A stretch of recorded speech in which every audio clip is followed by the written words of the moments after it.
My name is Liz, and I am a senior at Moravian College majoring in graphic and interactive design. This summer, I am working as a packaging design intern for the factory. It all started in the fall of last year. Laura, who's in charge of marketing, actually came to our classroom and she told us about this competition that was happening to rebrand and sort of restyle Honey Stinger's logo. She chose mine, and then from there she gave me a tour of the factory.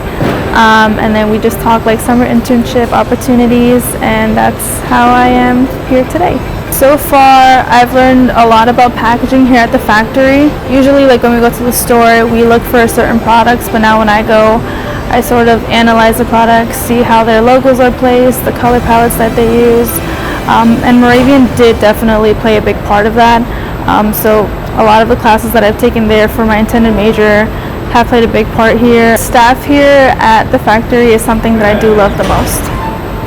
I'm hoping to learn more about packaging because I do work in the packaging and graphic design department, and really just practicing my skills that I have now and hopefully advancing them here at factory.